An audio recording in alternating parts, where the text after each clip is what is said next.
Hey guys, if you can drop me a like and a comment in this video, that would be great. I want this to get out to as many people as possible. And I want to be crystal clear here, guys, because there's still some confusion with playing these low float, high volume stocks. So I'm going to cover it all in this video. So if you can hit the like button and comment again, so everyone can see this, because I know some people miss some videos here and there. But starting off, if you are just learning how to day trade and using RSI, I would recommend starting with a very small position. Even if it's just buying one share of, say, a $3 stock, right? That's fine just to practice, guys, until you get the hang of it, because you don't want to just throw your money at when you don't know what you're doing yet, right? And take a big loss, okay? So I would recommend starting very small until you learn and, do this several times and get comfortable with it using RSI, where we buy closer to 30 oversold, and then wait for momentum, some buying volume, some green candles to come in, and then we play it up quick on that rip, and then we trim some, raise our stop loss a penny above break even if it's a minute later, guys, to lock in the win. That's what we do. We're not holding this overnight or even for the entire day. I'm still getting a lot of questions, people saying, can I hold this overnight? And the answer is no, unless you're playing with profits. That's the only way I hold into the next day, guys. So I want to make sure that's crystal clear. Also, if you want help with learning RSI trading, using what I do on a daily basis, you can schedule a one-on-one session with me. We can do it through Zoom or through a phone call, okay, if you're in the US. And so just email me at brettthestockpicker@gmail.com, and I'd be happy to help you with that. We can do a live session and show you exactly what I'm doing, how I have it set up. And even if you need to set it up the right way, right in your trading platform, I can help you with that as well, guys, okay? So you can schedule that. Just email me at brettthestockpicker@gmail.com with a couple days and times that work well for you, and then I'll pick one, okay?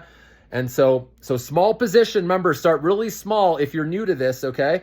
Or even if you want to do simulation, there's simulation investing too, or just buy one share, like I said, where you don't have to worry about losing and you can practice, okay? And then when you do this over and over again, then when you're more comfortable and understand it, you could put a little bit more money in, okay?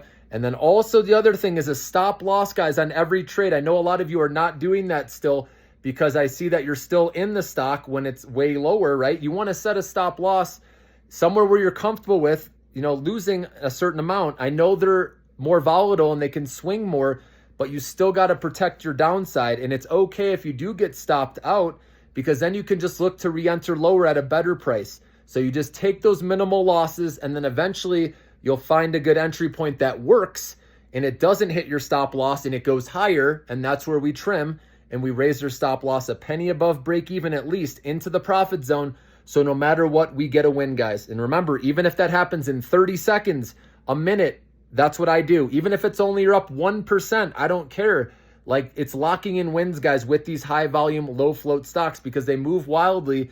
1 second they can be doing well, the next second they sell off. They do a share offering, right? So that's why we don't overstay our welcome. We play these quickly. Again, I'm not holding for the entire day. Okay, if you want to play with profits after you make some money, that's fine. And holding overnight, that's fine too, okay? But I like to look for fresh positive news each morning, right? So then we can play that momentum going up. And then, like I said, I get out by the end of the day. Unless it's profits, then you can let that ride like we've talked about, right? You can't lose a thing, so that's fine.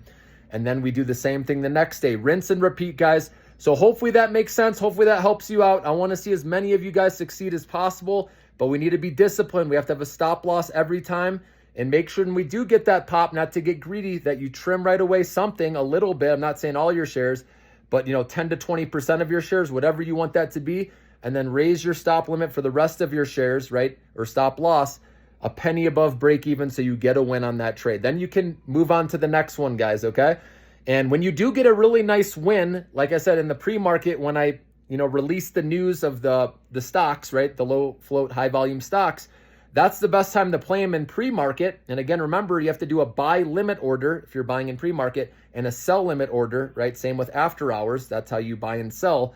Just in case you didn't know that, okay, you can buy and sell in pre-market in most trading platforms, okay? I know some of you can't do it.